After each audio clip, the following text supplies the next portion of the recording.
ওকে, start করা যাক।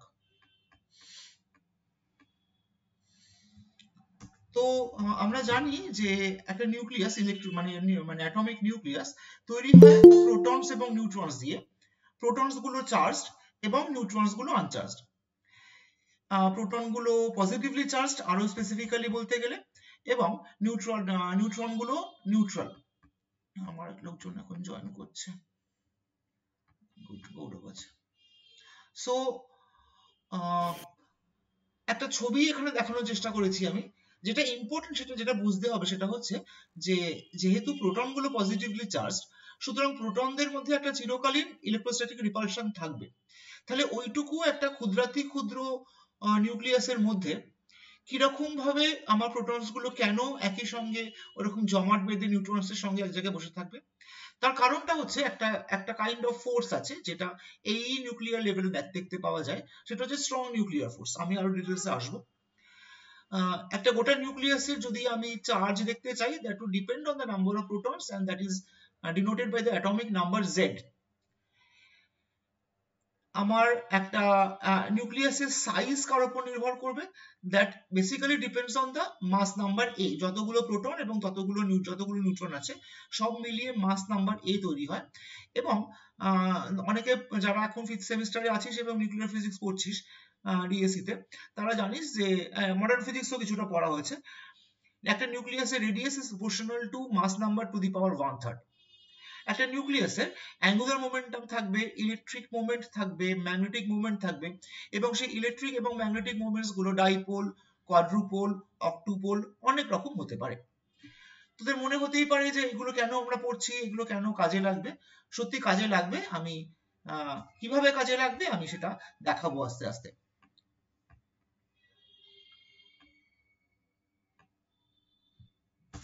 আমরা যদি পরের স্লাইডটায় যাই, পরের স্লাইডে আমি 4টে ছবি দেখিয়েছি। প্রথম ছবিটাতে আমি দেখতে পাচ্ছি যে একটা স্টারের চারদিকে কিছু প্ল্যানেটস ঘুরে বেড়াচ্ছে এটসেট্রা এটসেট্রা, এবং এই যে কারণে এগুলো ঘুরে বেড়ায় সেটা is nothing but gravity. So gravity is considered to be one of the fundamental forces. তার পাশে একটা ম্যাগনেটের ছবি রয়েছে এবং সেই ছবিটা ডিনোট করছে ইলেকট্রোম্যাগনেটিক ফোর্সেস। সেই ছবিটা ডিনোট করছে ইলেকট্রোম্যাগনেটিক ফোর্সেস। থার্ড যে ছবিটা আছে, থার্ড ছবিটা মানে এই যে তলার দিকে যে ছবিটা, এই যে লাল এবং নীল বলগুলো একসঙ্গে এক জায়গাতে জমাট বেঁধে বসে আছে, সেটা হচ্ছে স্ট্রং নিউক্লিয়ার ফোর্স। এবং একদম মানে লোয়ার লেফট কর্নারে যেটা, সেটা হচ্ছে উইক নিউক্লিয়ার ফোর্স। এই 4 রকমের ফোর্স, স্ট্রং, উইক, ইলেকট্রোম্যাগনেটিক এবং gravitational, according to the standard model of particle physics and interactions, এই 4টেকে ফান্ডামেন্টাল ফোর্স ধরা হয়। এই 4টে একে অপরের থেকে অন্যরকম ভাবে আলাদা। যেটা বলার কথা এবং যেটা অনেকেই হয়তো যারা শিখে নিয়েছে, যে সেটা হচ্ছে যে we have a field theory for electromagnetic forces, for strong forces and for weak forces. Weak এবং ইলেকট্রোম্যাগনেটিক ইন্টারঅ্যাকশনকে এখন একসঙ্গে করে ইলেকট্রো উইক ইন্টারঅ্যাকশন বলা হয়। স্ট্রং ইন্টারঅ্যাকশনটা আলাদা কিছুটা, তার জন্য আমার একটা কোয়ান্টাম ফিল্ড থিওরি আছে। কিন্তু গ্র্যাভিটিকে কোনো মতেই কোয়ান্টাম মেকানিক্স দিয়ে এক্সপ্লেন করা যাচ্ছে না, তার জন্য জেনারেল রিলেটিভিটি ছাড়া আমাদের আর কোনো অপশন নেই। তো এই 4টে ফোর্স আমি এখানে উল্লেখ করে দিলাম। এবং যেটা ইম্পর্টেন্ট সেটা হচ্ছে যখন আমি নিউক্লিয়ার ফিজিক্স পড়বো, strong nuclear forces binds up the nucleons within the nucleus by overcoming Coulomb repulsion, যেটা আমার 1 নম্বর স্লাইডে ছিল। নিউক্লিয়নস কারা? প্রোটন এবং নিউট্রন যারা নিউক্লিয়াসের মধ্যে থাকে তাদেরকে একসঙ্গে করে আমি নিউক্লিয়নস বলে থাকি। Next slide. এবার একটা নিউক্লিয়াসকে কেমন দেখতে, নিউক্লিয়াসটা কেমন দেখতে সেটা নিয়ে এখনো অবধি পুরোপুরি কিন্তু স্পষ্টভাবে আমরা একটা নিউক্লিয়াসের একদম এক্স্যাক্টলি কেমন দেখতে আমরা সেটা এখনো অবধি আমাদের কাছে ক্লিয়ার নয়। তোদের মনে হতেই পারে যা বাবা, এতদিন ধরে নিউক্লিয়ার ফিজিক্স নিয়ে লোকজন চর্চা করে যাচ্ছে, তাহলে কেন এখনো অবধি কোনো নয়? নিউক্লিয়াস যে প্রপার্টি গুলো শো করে সেটা এক্সপ্লেন করার জন্য অনেকগুলো মডেল তৈরি করা হয়েছে। ফার্স্ট অ্যান্ড ফরমোস্ট মডেল যেটা তোমরা পড়বে, তোমাদের সিলেবাসেও আছে, সেটা হচ্ছে লিকুইড ড্রপ মডেল। নিউক্লিয়াসটাকে একটা লিকুইড ড্রপের মতো আমাকে কল্পনা করতে হবে। দেখ আমি ছবিতে পাশে দেখিয়েছি, একটা জলের ড্রপ যেমন মাঝখান থেকে ছড়িয়ে যেতে গেলে দুভাগে ভাগ হয়ে যায়, এই liquid drop model can explain the process of nuclear fission মানে আমি কোনো রকম ভাবে একটা নিউক্লিয়াসকে এক্সাইট করব, তার ফলে কি হবে, নিউক্লিয়াসটা দুভাগে ভেঙে যাবে। এবং এই লিকুইড ড্রপ মডেল দিয়ে কিন্তু একদম পারফেক্টলি নিউক্লিয়ার ফিশন এক্সপ্লেন করা যায়। কিন্তু আরো এমন কিছু প্রপার্টি আছে যেগুলো নিউক্লিয়াস, নর্মাল নিউক্লিয়াস গুলো আমাকে শো করে। নিউক্লিয়াসের টোটাল স্পিন, নিউক্লিয়াসের প্যারিটি, নিউক্লিয়াসের ম্যাগনেটিক মোমেন্ট। স্পিন বলতে এখানে আমি স্পিন অ্যাঙ্গুলার মোমেন্টাম বা ইন্ট্রিনসিক নিউক্লিয়াসের যে স্পিন অ্যাঙ্গুলার মোমেন্টাম তার কথা বলছি। প্যারিটি বলতে একটা নিউক্লিয়াসকে যদি আমি তার যে কোঅর্ডিনেট আছে তার যদি আমি এক্স ওয়াই জেড কোঅর্ডিনেটকে আমি minus X minus Y minus Z করে দিই, তাহলে নিউক্লিয়াসের ওয়েভ ফাংশনটা সাইন চেঞ্জ করবে না করবে না। যদি সাইন চেঞ্জ করে তাহলে আমি বলবো parity negative parity quantum number -1। যদি সাইন চেঞ্জ না করে তাহলে আমি বলবো প্যারিটি কোয়ান্টাম নাম্বার +1। তার মানে ও আনচেঞ্জ থাকছে না চেঞ্জ হয়ে যাবে না আনচেঞ্জ থাকছে। আনচেঞ্জ থাকলে আমি বলবো পজিটিভ প্যারিটি, আর চেঞ্জ হয়ে গেলে মানে ওয়েভ ফাংশনের সাইন চেঞ্জ হয়ে গেলে সেটা হচ্ছে নেগেটিভ প্যারিটি। ম্যাগনেটিক মোমেন্ট, একটা নিউক্লিয়াস যেহেতু চার্জ পার্টিকেল এবং সেগুলোকে শেল মডেল অনুযায়ী ধরা হয় যে একটা কমন সেন্টার অফ মাসের অ্যাবাউটে প্রোটন নিউট্রন গুলো এরকম শেলের মতন ঘুরে বেড়াচ্ছে, যে ঠিক যেরকম ভাবে নিউক্লিয়াসের চারদিকে ইলেকট্রনরা ঘুরে বেড়ায়। তো সেই শেল মডেল দিয়ে কিন্তু নিউক্লিয়াসের এই প্রপার্টি গুলো spin, parity, magnetic moment etcetera এগুলো এক্সপ্লেন করা যায় এবং ম্যাথমেটিক্যালি এক্সপ্লেন করা যায়, কোনো গাঁজাখুরি নয়। এবার আমরা সবাই জানি যে একটা নিউট্রন ডিকে করে একটা প্রোটন, একটা ইলেকট্রন এবং একটা ইলেকট্রনিক নিউট্রিনো বা অ্যান্টিনিউট্রিনো তৈরি করে, যেটাকে আমরা বিটা ডিকে বলে থাকি। যে চারটে ইন্টারাকশনের কথা আমি বলেছিলাম, ইলেকট্রোম্যাগনেটিক ইন্টারাকশন তোরা এখন অব্দি যারা স্কুল থেকে জাস্ট কলেজে উঠেছিস, একমাত্র গ্র্যাভিটি বাদ দিয়ে বাকি সমস্ত ইন্টারাকশনকে কিন্তু ইলেকট্রোম্যাগনেটিক ইন্টারাকশন দিয়ে এক্সপ্লেন করা যায়। ইনহেরেন্টলি তার মানে সেই ইন্টারাকশন বা সেই ফোর্সের পেছনে ইলেকট্রোম্যাগনেটিক ফোর্সটাই কাজ করে। স্ট্রং এবং উইক নিউক্লিয়ার ফোর্স গুলো কিন্তু যতক্ষণ না তুই নিউক্লিয়ার ফিজিক্স বা পার্টিকেল ফিজিক্স পড়তে ঢুকছিস এগুলো তোর কাছে পরিষ্কার হবে। স্ট্রং নিউক্লিয়ার ফোর্স কিসের জন্য দায়ী? আমি বলেছিলাম যে নিউক্লিয়াস গুলোকে একসঙ্গে বেঁধে রাখার জন্য দায়ী।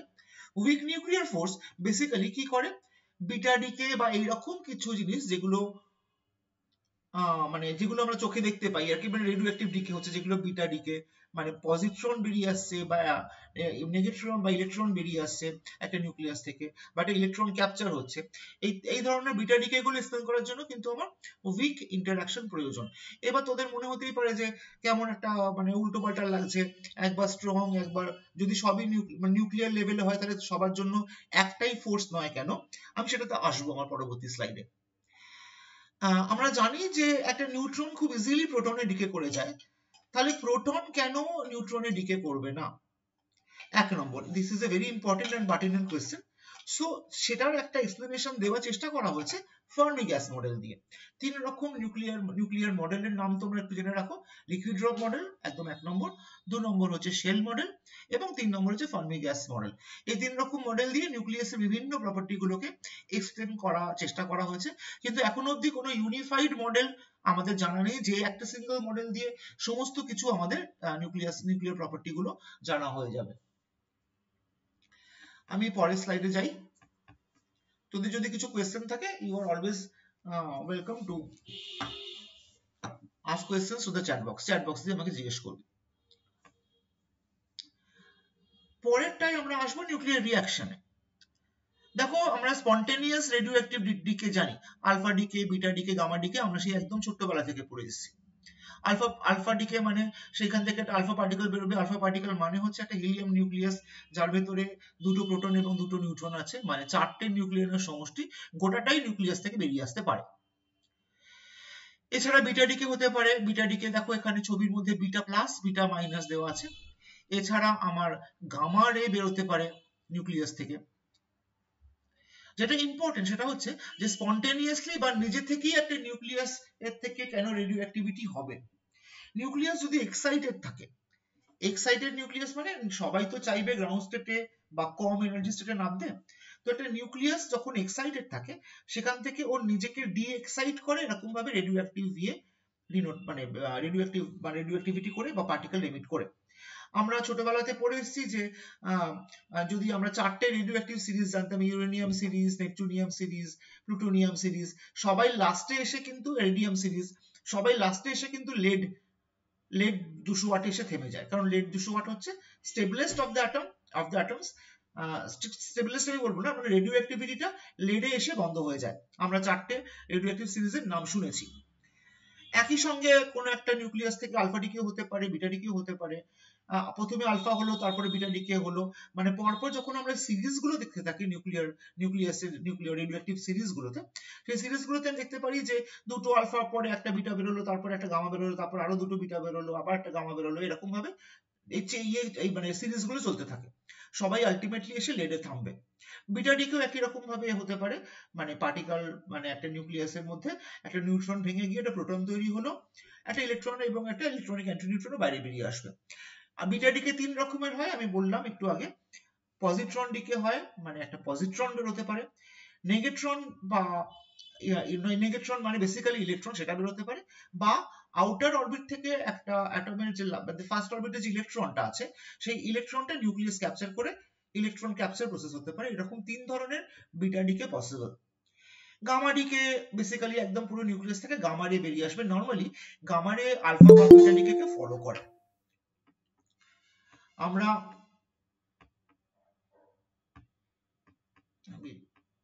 আমরা চলে যাব এবার ইয়েতে, মানে এক্স্যাক্টলি কারণটাতে, যে আমার ডিকে গুলো হবে কেন, নিউক্লিয়াসের ডিকে হবে কেন।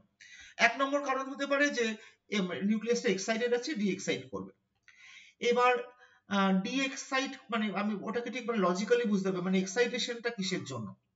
দেখো, একটা নিউক্লিয়াসের ভেতরে প্রোটন এবং নিউট্রন থাকে আমরা জানি, এবং সবাই নেচার নিড সিমেট্রি বা নেচার প্রেফার সিমেট্রি।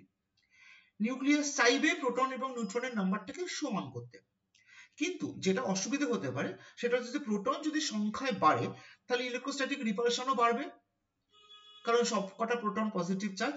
সেই ইলেকট্রোস্ট্যাটিক রিপালশনটাকে আটকানোর জন্য একটা নিউক্লিয়াস চাইবে কি তার মধ্যে মানে প্রশমিত করার জন্য, স্ট্রং ফোর্সটাকে আরো বেশি করার জন্য নিউট্রনের সংখ্যা কিন্তু প্রোটনের সংখ্যা থেকে একটু তাড়াতাড়ি বাড়তে থাকবে। সুতরাং নর্মালি যেটা আমরা পেয়ে থাকি সেটা হচ্ছে নর্মাল নিউক্লিয়াস গুলোর মধ্যে নিউট্রনের সংখ্যা বেশি, প্রোটনের সংখ্যা কম।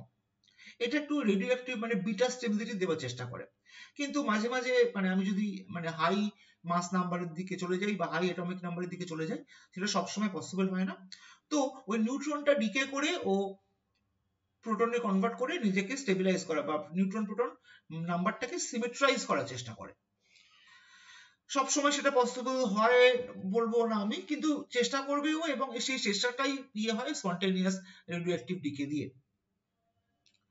আমরা যবে থেকে নিউক্লিয়াসের ভেতরটায় কি হচ্ছে না হচ্ছে জানতে বুঝতে পেরেছি, এবং আমাদের টেকনোলজি যেরকম আস্তে আস্তে ডেভেলপ করা শুরু করেছে, আমরা আর্টিফিশিয়াল রেডিও অ্যাক্টিভিটি কথা শুনতে পেয়েছি। আর্টিফিশিয়াল রেডিও অ্যাক্টিভিটি মানে সেই যবে থেকে ম্যাডাম কিউরি আবিষ্কার করলেন পোলোনিয়াম, ওটা রেডিও অ্যাক্টিভ। ইউরেনিয়াম আবিষ্কার হলো, সেগুলো একটার সঙ্গে একটা ধাক্কা লাগিয়ে বা ওদের উপরে কোনো একটা পার্টিকেল ছুড়ে দিয়ে তাকে আঘাত করে আমরা আর্টিফিশিয়াল রেডিও অ্যাক্টিভিটি এবং নিউক্লিয়ার রিঅ্যাকশনস আমরা দেখতে শুরু করলাম। ফিশন ফিউশনের নাম আমরা শুনেছি। ফিশন কোথায় হয় না, আমাদের রিঅ্যাক্টর গুলো রয়েছে, আমাদের ভাবা অ্যাটম রিসার্চ সেন্টারের অনেক কটা রিঅ্যাক্টর রয়েছে এবং সেখানে নিউক্লিয়ার ফিশন রিঅ্যাকশন হয়। ফিশন রিঅ্যাকশন দিয়ে আমরা এনার্জি তৈরি করি, মানে একটা ইউরেনিয়ামের উপরে একটা নিউট্রন দিয়ে ধাক্কা মারা হলো এবং তারপরে সেখান থেকে বেরিয়াম ক্রিপ্টন তৈরি হলো, 3টে নিউট্রন বেরোলো, চেন রিঅ্যাকশন শুরু হলো। চেন রিঅ্যাকশনে যদি আমি কন্ট্রোল করতে পারি তবে সেটাকে আমি হিউম্যান ইয়েতে কাজে লাগাতে পারবো। চেন রিঅ্যাকশন যদি আমি কন্ট্রোল না করতে পারি, that would give rise to a nuclear bomb. Fusion reaction কোথায় হয়?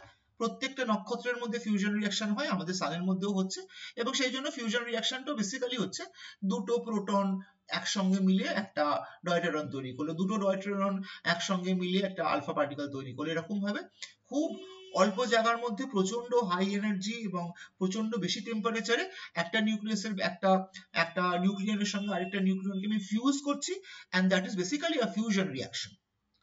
এরপরে যখন আমরা নিউক্লিয়ার রিঅ্যাকশনস, আমাদের টেকনোলজি ডেভেলপ হলো, আমাদের অ্যাক্সিলারেটরস বাড়তে শুরু করলো সংখ্যায়, আমরা পার্টিকেলদের এনার্জাইজ করতে শুরু করলাম। আমরা কি করতে পারলাম? আমরা টার্গেট পার্টিকেলের উপরে খুব জোরে প্রজেক্টাইল পার্টিকেলস ছুড়ে দিতে সক্ষম হলাম। দেখ, একটা নিউক্লিয়াসের ভেতরে জিনিসপত্র কেমন আছে বা সেটাকে যদি আমি স্টাডি করতে চাই, ব্যাপারটা কল্পনা করতে হবে আমাকে এরকম ভাবে। আমার কাছে অনেক দূরে একটা ফুলদানি রাখা আছে এবং সেই ফুলদানির ভেতরে আমি ফুল টুল রাখিনি, আমি তার ভেতরে কিছু মণি মাণিক্য হ্যান ত্যান এটসেট্রা আমি ভরে রেখেছি। অনেক রকম সোনা দান এটসেট্রা আমি দেখেছি। আমি যদি অনেক দূর থেকে একটা গুলি ছুড়ি, বন্দুক থেকে একটা গুলি ছুড়ি, সে কি করবে, সে ওই ফুলদানিটাকে পুরো চৌচির করে দেবে এবং সেখান থেকে সব কটা সোনা দানা মণিমুক্ত সব বাইরে বেরিয়ে আসবে। তো বেসিক্যালি আমার নিউক্লিয়ার ফিজিক্সের এই প্রজেক্টাইল আপন টার্গেট এক্সপেরিমেন্ট গুলো সেরকম। আমি প্রচন্ড হাইলি এনার্জাইজড একটা প্রজেক্টাইল পার্টিকেল নিয়ে এসে টার্গেটের উপর ধাক্কা মারি, তার ফলে টার্গেটের ভেতরে কিছু মানে এক্সাইটেশন তৈরি হয়, রেজাল্টেন্ট নিউক্লিয়াসটা এক্সাইটেড হয় এবং সে যখন ও মানে আমি যদি ওটাকে প্যারেন্ট নিউক্লিয়াস বলি, প্যারেন্ট নিউক্লিয়াসটা এক্সাইটেশন নিয়ে একটা কম্পাউন্ড নিউক্লিয়াস তৈরি হয়, সেটা এক্সাইটেড কম্পাউন্ড নিউক্লিয়াসটা আবার সেটাকে নিজেকে রি এক্সাইট করে সে ডটার নিউক্লিয়াস তৈরি করতে পারে। ডটার নিউক্লিয়াস ইজ কি বলবো, আবার মোর স্টেবল হতে পারে, আবার সেটা রেডিওঅ্যাক্টিভ হতে পারে, সেখান থেকে পার্টিকেল বের হতে পারে। তো বেসিক্যালি রিঅ্যাকশন কাইনেমেটিক্স দিয়ে আমরা এগুলো বোঝার চেষ্টা করি, আলটিমেটলি ওর ভেতরে কি আছে এবং কি হচ্ছে। এবং যেহেতু নিউক্লিয়াসের লেভেলটা একটা নিউক্লিয়াসের সাইজের লেভেলটা কল্পনা করে দেখ 10⁻⁻15 মিটার বা ফার্মি, চোখে দেখতে পারবো না আমি। সুতরাং আমাকে প্রচুর যন্ত্রপাতি নিয়ে ওই যেখানে সংঘর্ষ ঘটছে সেখানে আমাকে বসে থাকতে হবে এবং যা যা বেরোচ্ছে সেগুলোকে আমাকে চিনতে হবে, তাদের চার্জ দেখতে হবে, তাদের ম্যাগনেটিক মোমেন্ট দেখতে হবে, তাদের অ্যাঙ্গুলার মোমেন্টাম দেখতে হবে, হ্যান ত্যান করে যে যদি আমার চেনা পার্টিকেল বেরোয় তো ভালো, যদি অচেনা কোনো পার্টিকেল বেরোয় তাহলে তো নোবেল প্রাইজ পাওয়ার মতন জায়গায় চলে এলাম। তো বেসিক্যালি আমরা যখন কোনো নিউক্লিয়ার রিঅ্যাকশন হয়, যে জিনিসগুলো আমাকে মাথায় রাখতে হয় সেটা হচ্ছে যে রিঅ্যাকশন কিনেম্যাটিক্স। কিছু কনজারভেশন ল তো অলওয়েজ ফলো করবে। কেমন কনজারভেশন ল? যেগুলো চিরকালীন ফিজিক্সের law, law of conservation of linear momentum, angular momentum, mass energy, electric charge, এগুলো সমস্ত কনজার্ভ হবে কোনো একটা নিউক্লিয়াসের ক্ষেত্রে, নিউক্লিয়ার রিঅ্যাকশনের ক্ষেত্রে। এবার রিঅ্যাকশন ক্রস সেকশন বলতে আমি কি বোঝাই? ক্রস সেকশন বলতে আমরা মনে করি বায়োলজি গল্প আছে আর কি, মানে যেটাকে বাংলায় প্রস্থচ্ছেদ বলে। রিঅ্যাকশন ক্রস সেকশনটা basically is a mathematical term that denotes যে ওই রিঅ্যাকশনটা হওয়ার প্রবাবিলিটি কত। আমি বেসিক্যালি মনে কর অনেক দূরে ফুলদানিটা রয়েছে, আমি এখান থেকে গুলি ছুটছি, আমি ফুলদানিটাকে প্রায় দেখতে পাচ্ছি না, আমি পরের পর গুলি ছুড়ে যাচ্ছি, তো ম্যাক্সিমাম আমার গুলিগুলো তো এদিক ওদিক ফুলদানির এদিক ওদিক দিয়ে বেরিয়ে চলে যেতে পারে। there is a very small probability যে ও এসে ওই গুলিটা গিয়ে ফুলদানিটাকে একদম পুরো ফুলদানির পেটের কাছে ধাক্কা মারবে এবং ওকে চৌচির করে দেবে। তো ওই জন্য নিউক্লিয়ার ফিজিক্সের যে রিঅ্যাকশন ক্রস সেকশন গুলো সেইগুলো প্রবাবিলিটি খুবই, মানে আমি কি প্রবাবিলিটি করবো না, ওগুলো খুবই কম। আমাকে খুব প্রিসাইসলি আমার প্রজেক্টাইল বিম তৈরি করতে হবে এবং প্রজেক্টাইল বিম গুলো যাতে এদিক ওদিক ছড়িয়ে না যায় সেগুলো, সেই জন্য ওকে কলিমেট করতে হবে, একদম গুছিয়ে নিয়ে গিয়ে সেগুলোকে টার্গেটের উপর ফেলতে হবে। এবার টার্গেট আমাকে বেসিক্যালি আমি যখন রিঅ্যাকশন ক্রস সেকশন বলি ম্যাথমেটিক্যালি সেটা বোঝায় যে টার্গেট নিজের বুক চিতিয়ে দাঁড়িয়ে পড়লে এসো আমাকে মারো, আবেল মুঝে মার।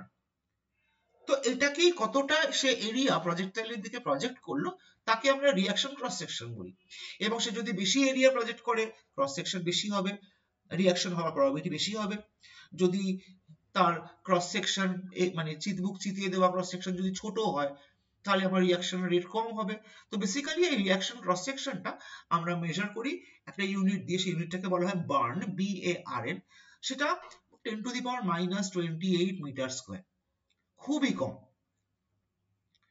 এবার ক্রস সেকশনের উপর ডিপেন্ড করবে রিঅ্যাকশন রেট এবং তার সঙ্গে আরো কতগুলো জিনিস আমরা রেডিওঅ্যাক্টিভিটিতে পড়ে এসেছিলাম, decay constant, half life, mean life, et cetera et cetera. একটা রেডিওঅ্যাক্টিভ নিউক্লিয়াস তার যদি লাইফ টাইমটা টাও হয় তাহলে decay constant lambda equal to 1/টাও। হাফ লাইফ কাকে বলে? সাপোজ আমি n খানা নিয়ে মানে রেডিওঅ্যাক্টিভ নিউক্লিয়াস দিয়ে স্টার্ট করলাম, কতক্ষণ পরে সেটা n/2 খানা নিউক্লিয়াস করে থাকবে, সেটা হচ্ছে হাফ লাইফ। আমরা এরকম হাফ লাইফ, মিন লাইফ এবং ডিকে কনস্ট্যান্ট দিয়ে প্রচুর অঙ্ক ছোটবেলায় করেছি, এটাকে আমি আর বাড়ালাম না। আশা করি এই ব্যাপারগুলো তোদের কাছে ক্লিয়ার হয়ে গেছে আছে এখন অবধি। যেটা ইম্পর্টেন্ট সেটা হচ্ছে যে আমরা ওই E = mc² মানে mass and energy can be interchangeable. Mass energy equivalence plays a very important role. এই যে তলার একটা গ্রাফ রয়েছে, এই গ্রাফটা একটা খুব ইম্পর্টেন্ট গ্রাফ। এটা হচ্ছে বাইন্ডিং এনার্জি পার নিউক্লিয়ন আগেইনস্ট অ্যাটমিক মাস। মাস নাম্বারের সঙ্গে আমি বাইন্ডিং এনার্জিকে আমি একটা প্লট করছি। আমি দেখতে পাচ্ছি বাঁদিকটা, এটা খুব একটা পরিচিত ছবি, বাঁদিকটায় কতগুলো আমি ছুঁচলো পিক দেখতে পাচ্ছি, ওইগুলোকে ম্যাজিক নাম্বারস বলে। ম্যাজিক নাম্বার কি, মানে যেখানে একটা লোকাল ম্যাক্সিমা আছে বাইন্ডিং এনার্জি, আমি দেখতে পাবো হিলিয়াম, কার্বন, অক্সিজেন, নিয়ন, এইগুলোতে কতগুলো তোমার পিক রয়েছে, কতগুলো মিনিমা রয়েছে লিথিয়াম, হ্যান এগুলোতে। এবার আমি বাড়াবো, মাস নাম্বার বাড়াবো, গ্রাফটা বাড়তে থাকলো, গ্রাফটা বাড়তে বাড়তে বাড়তে একটা জায়গায় গিয়ে তারপরে স্যাচুরেট করে গিয়ে স্লাইটলি একটু কমতে শুরু করবে, একদম দেখ লাস্টে ইউরেনিয়াম রয়েছে। একদম টপে যেটা থাকে সেটা হচ্ছে আয়রন। আয়রনের বাইন্ডিং এনার্জি প্রায় 9 এর কাছাকাছি, 9 MeV পার নিউক্লিয়ন। এনার্জিটাকে আমরা ইলেকট্রন ভোল্ট ইউনিটে প্রকাশ করি, মানে আরো ভালোভাবে বলতে গেলে মেগা ইলেকট্রন ভোল্টে আমরা প্রকাশ করি। প্রায় 8.8, 8.9 এরকম বাইন্ডিং এনার্জি পার নিউক্লিয়ন হচ্ছে আয়রনের। তার মানে অতটা শক্তি দিয়ে, মানে ওটার মানে ওই একটা আয়রন নিউক্লিয়াসের ভেতরে প্রোটন এবং নিউট্রন গুলো বাঁধা আছে। এবার আমি যদি ওখানে প্রত্যেক কটা প্রোটন এবং নিউট্রনের মাসগুলোকে যোগ করি, আয়রনের মধ্যে 56টা আছে সব মিলিয়ে, সেগুলোকে যদি আমি যোগ করি, আমি দেখব যে তার যে টোটাল যে মাসটা, তার থেকে একটা আয়রন নিউক্লিয়াসের মাসটা কম। তাহলে ওই এক্সট্রা মাস লসটা কোথায় যাচ্ছে? ওই এক্সট্রা মাস লসটা ওই বাইন্ডিং এনার্জি তৈরি করছে, বাইন্ডিং এনার্জি তৈরি করছে to bind the protons and neutrons together inside a atom. আমি এক্ষেত্রে আমার আয়রন অ্যাটম বলবো। এবার মাস ডিফেক্টটা হচ্ছে ওই ডিফারেন্সটা, এবং যার মাস ডিফেক্ট যত বেশি হবে সে তত বেশি স্টেবল হবে। এই ব্যাপারটা পরিষ্কার যদি হয় তাহলে আমি পরেরটায় যাব, সেটা হচ্ছে যে একটা যদি কোনো নিউক্লিয়ার রিঅ্যাকশন হয়, সে আইদার এনার্জি এমিট করতে পারে, তাকে আমি এক্সোআর্গিক রিঅ্যাকশন বলবো, বা সে এনার্জি নিজের ভেতরে শুষে নিতে পারে, তাকে আমরা এন্ডোআর্গিক রিঅ্যাকশনস বলবো। তো রিঅ্যাকশন কিনেমেটিক্স জানতে গেলে মানে বিশেষ করে নিউক্লিয়ার এবং পার্টিকেল এনার্জি, সেক্ষেত্রে আমাকে এটা বুঝতে হবে যে আমাকে তো প্রজেক্টাইলটাকে প্রচন্ড বেশি শক্তিশালী করে, আরো বেশি এনার্জাইজ করে তাকে আমাকে টার্গেটের দিকে ছুটতে হবে। তো তার এনার্জি গুলো, মানে আমাদের প্রজেক্টাইল পার্টিকলস এর এনার্জিটা প্রায় সি এর কাছাকাছি হয়ে যায়। সুতরাং এইখানে ওই কাইনেমেটিক্স বুঝতে গেলে আমাকে কিন্তু একদম রিলেটিভিটি দিয়েই, রিলেটিভিস্টিক কাইনেমেটিক্স দিয়েই আমাদের করতে হবে। নর্মাল নিউটনিয়ান কিনেমেটিক্স দিয়ে কিন্তু নিউক্লিয়ার ফিজিক্স, পার্টিকেল ফিজিক্স এর রিঅ্যাকশন বোঝা অতটা সম্ভব নয়। খুব লো এনার্জি হলে ঠিক আছে, কিন্তু নর্মালি আমরা খুব হাই এনার্জি দিয়ে কাজকর্ম করে থাকি। এই যে আমি এর আগের স্লাইডে একটা কম্পাউন্ড নিউক্লিয়াস দেখালাম, কম্পাউন্ড নিউক্লিয়াস মানে এই যে এক্সাইটেড নিউক্লিয়াসটা, এখানে যে রেজাল্টেড নিউক্লিয়াসটা হয়েছে, এটাকে আমি কম্পাউন্ড নিউক্লিয়াস তৈরি বলতে পারি। এবার কম্পাউন্ড নিউক্লিয়াসটা তৈরি হওয়ার একটা পার্টিকুলার কম্পাউন্ড নিউক্লিয়াস অনেক রকম ভাবে তৈরি হতে পারে, তাকে আমরা এন্ট্রি চ্যানেল বলি।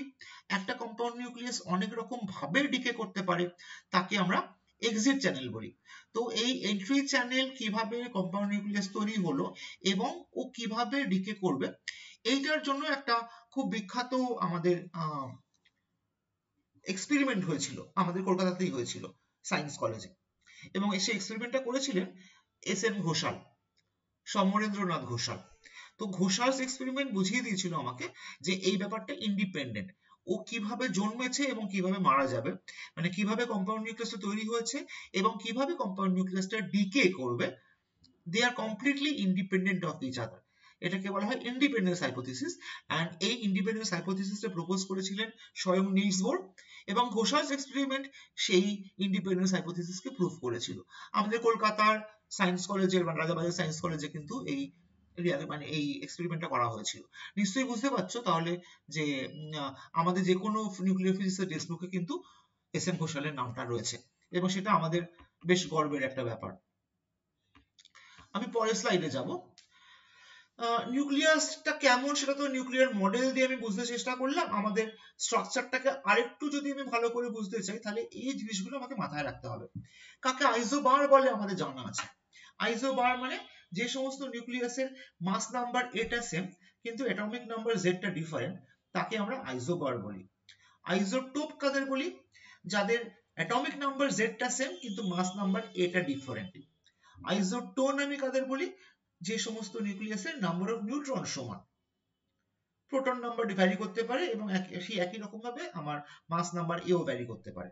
তো কাকে আমি আইসোবার বলবো, কাকে আমি আইসোটোপ বলবো এবং কাকে আমি আইসোটোন বলবো, এটা পরিষ্কারভাবে যদি তুমি বুঝে যাও, তাহলে কিছু পার্টিকুলার এক্সপেরিমেন্ট আমরা করি, সেই এক্সপেরিমেন্ট গুলো দিয়ে একটা নিউক্লিয়াসের প্রকার বা তার প্রকারভেদ, বা সে কিরকম ভাবে ইয়ে করবে, সে কিরকম ভাবে ইভলভ করবে আফটার দ্যাট ইজ বর্ন, সেটা বুঝতে সাহায্য করবে। আইসোমেরিজম মানে existence of nucleus in many excited states. যদি মনে করি এখানে একটা রিল্যাক্স নিউক্লিয়াস বলছি আমি, রিল্যাক্স নিউক্লিয়াস হচ্ছে গ্রাউন্ড স্টেট, গ্রাউন্ড স্টেটের থেকে একটু এনার্জি একটু বাড়া ফার্স্ট এক্সাইটেড স্টেট, আর একটু এনার্জি বাড়া সেকেন্ড এক্সাইটেড স্টেট। তো একটা একটা সাবস্টেন্সের মধ্যে যে নিউক্লিয়াস গুলো রয়েছে, অ্যাটমিক নিউক্লিয়াস বা কেন্দ্রকগুলো রয়েছে, সেই nucleus can be present in any kind of isomeric states, এবং সেগুলোকে ডি এক্সাইট করে করে দেখাগুলোই কিভাবে ডিকে করছে তার কোয়ান্টাম মেকানিক্সটা বোঝা, তার কিনেমেটিক্সটা বোঝা, এটাই নিউক্লিয়ার ফিজিসিস্টদের কাজ। এবার আমরা ভেতর থেকে ও যে ডি এক্সাইট করছে আমি বুঝবো কি করে? গামা ট্রানজিশন হবে, ও আলফা ডিকে বিটা ডিকে হয়তো করলো না, কিন্তু গামা বেরিয়ে এলো, গামা ফোটন বেরিয়ে এলো। এবং গামা ফোটনটা কিভাবে বেরিয়ে এলো? গামা ফোটনের কিন্তু আবার মাল্টিপোলারিটি বলে একটা গল্প আছে। মাল্টিপোলারিটি মানে গামা ফোটনটা কি ক্যারি করে আনছে? ইলেকট্রিক ম্যাগনেটিক মোমেন্ট ক্যারি করে আনছে, না মানে ইলেকট্রিক মোমেন্ট ক্যারি করে আনছে, না ম্যাগনেটিক মোমেন্ট ক্যারি করে আনছে? ইলেকট্রিক মোমেন্ট যদি ক্যারি করে আনে সেটা মনোপোল না ডাইপোল না কোয়াড্রুপোল? ম্যাগনেটিক মোমেন্ট যদি ক্যারি করে আনে তাহলে সেটা মনোপোল না ডাইপোল না কোয়াড্রুপোল?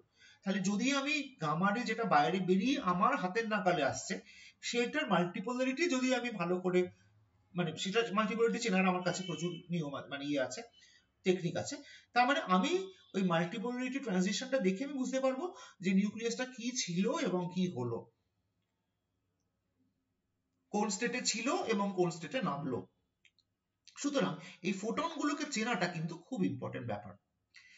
তো কোন স্টেটে ছিল এবং কোন স্টেটে নামলো সেটা কি দিয়ে বুঝবো? নিউক্লিয়াসে ইনিশিয়ালি আমার স্পিনটা কেমন ছিল, প্যারিটি কেমন ছিল, মানে অ্যাঙ্গুলার মোমেন্টাম কত ছিল, প্যারিটি পজিটিভ না নেগেটিভ, ও যখন ইয়ে হলো, ও যখন ডিকে করলো তখন ওর স্পিন এবং প্যারিটিটা কেমন। সুতরাং এদের ডিফারেন্সটা নিয়েই আমার গামা ফোটনটা বাইরে বেরিয়ে আসবে, সেই অ্যাঙ্গুলার মোমেন্টামটা ক্যারি করে নিয়ে বাইরে বেরিয়ে আসবে। একটা বিখ্যাত এক্সপেরিমেন্ট হয়েছিল, এক্সপেরিমেন্টটা করেছিলেন একজন জাপানিজ প্রফেসর ম্যাডাম উ। তো ম্যাডাম উর যে বিখ্যাত এক্সপেরিমেন্ট সেটা হচ্ছে তোমার কোবাল্ট 60 মানে কোবাল্ট 60 ডিকে করে নিকেল 60 হচ্ছে। এই বিখ্যাত এক্সপেরিমেন্টে দেখিয়ে দিয়েছিল যে বিটা ডিকেতে প্যারিটি কোয়ান্টাম নাম্বারটা কনজার্ভড হয় না। প্যারিটি ব্যাপারটা বোঝার জন্য সবচেয়ে ভালো হচ্ছে আমি বুঝে নেব, মানে একদম সোজা ভাষায় বলতে গেলে মানে আমি যখন এটা একটা জিনিসের একটা যে কোনো কোয়ান্টাম মেকানিক্যাল সিস্টেমের আমি যদি ওয়েভ ফাংশন সাই বলি, সাই অ্যাট আর, তার উপরে যদি আমি প্যারিটি অ্যাপ্লাই করি ও হয়ে যাবে সাই অফ মাইনাস আর।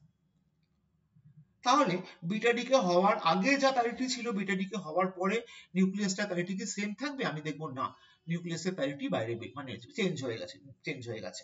কারণ সেটা আমি বুঝবো কি দিয়ে? না ওখান থেকে যে ইলেকট্রন এবং নিউট্রিনো বা অ্যান্টিনিউট্রিনো বেরোচ্ছে বা পজিট্রন বা নিউট্রিনো বেরোচ্ছে সেইগুলোর নেচারটা কেমন। স্পিন এবং parity is a very important thing that tells a lot about a nuclei, একটা নিউক্লিয়াসের ব্যাপারটা। আমরা যখন সেখান থেকে একটা নিউক্লিয়ার রেডিয়েশন, কি কি রেডিয়েশন বেরোতে পারে? একটা নিউক্লিয়াস থেকে আলফা বেরোতে পারে, বিটা ডি বেরোতে পারে, গামা বেরোতে পারে, নিউট্রন বেরিয়ে আসতে পারে। তো আমাদের সেইগুলো যেগুলো বেরোচ্ছে সেগুলো আলফা না বিটা না গামা না নিউট্রন, আমি বুঝবো কি করে? সুতরাং আমাকে সেরকম ভাবে টেকনোলজি ডেভেলপ করতে হয়েছে যে কিভাবে নিউক্লিয়ার রেডিয়েশন ম্যাটারের সঙ্গে ইন্টারঅ্যাক্ট করে। আমরা খুব ছোটবেলাতে পড়েছিলাম যে আলফা পার্টিকেলকে সামান্যটা কাগজ দিয়ে আটকে দেওয়া যায়, বিটা পার্টিকেল কাগজ দিয়ে বেরিয়ে যাবে কিন্তু একটা পাতলা মেটালিক শিটে সে আটকে যাবে, গামা এমনকি বিশাল মোটা লেডকে পর্যন্ত ভেদ করে বেরিয়ে আসবে, এবং নিউট্রন যেহেতু সে নিউট্রাল পার্টিকেল কারোর সঙ্গে ইন্টারঅ্যাক্ট করে না সে বেরিয়ে আসবে, অ্যান্টিনিউট্রিনো বা নিউট্রিনো তারাও মানে উইদাউট এনি হিন্ড্রেন্স বাইরে বেরিয়ে আসবে। তো সেগুলোকে আমি চিনবো কি করে? সে যদি ম্যাটারের সঙ্গে ইন্টারঅ্যাক্ট না করে আমি চিনবো কি করে?